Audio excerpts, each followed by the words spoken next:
407 years ago, our fathers brought forth on this continent a new nation, conceived in liberty and dedicated to the proposition that all men are created equal.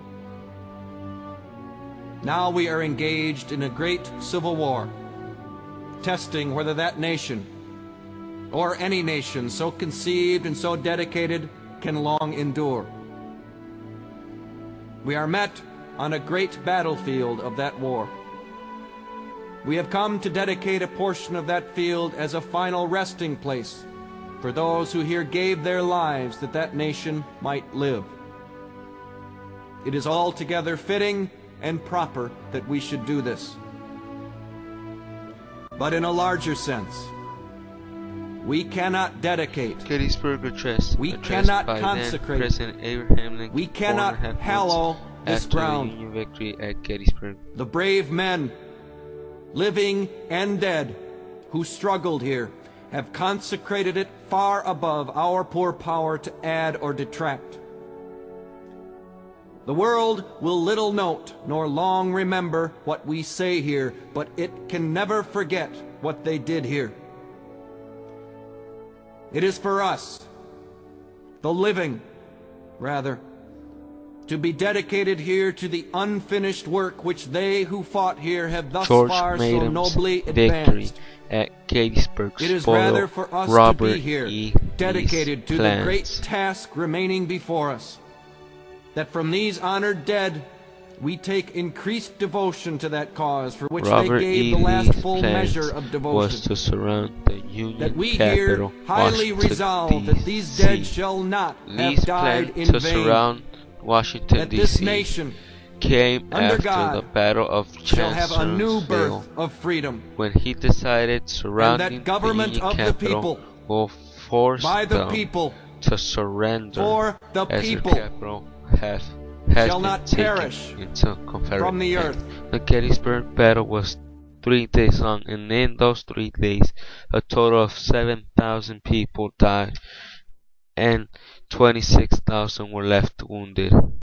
The first day of battling was an isolated engagement between the Northern Virginia Army under Confederate General Robert E. Lee and the Army of the Potomac under Union Major General George Mayhem. It soon escalated into a major battle which culminated into an outnumbered and defeated Union force retreating to the high ground south of Gettysburg, Pennsylvania. After Day 1, Day 2 proceeded at Gettysburg. After the Union forces retreated at Day 1, Confederate General Robert E. Lee attempted to capitalize on the first success. He launched the Northern Army of Virginia in multiple attacks on the flanks of the Union Army of the Potomac. Robert E. Lee's plans failed. The Union forces held their defensive positions at Little Round Top, Coatesville, and Cemetery Hill.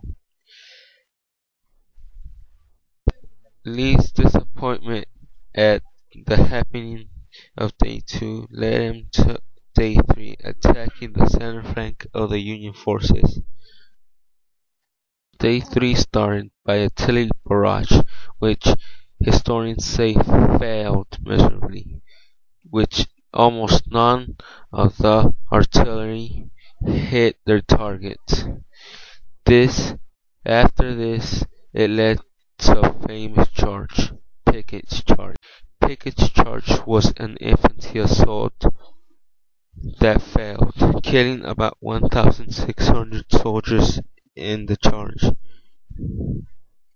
And after the failed charge, the artillery barrage and also 2 cavalry failure to go and help them, Battle of Gettysburg went to the Union forces.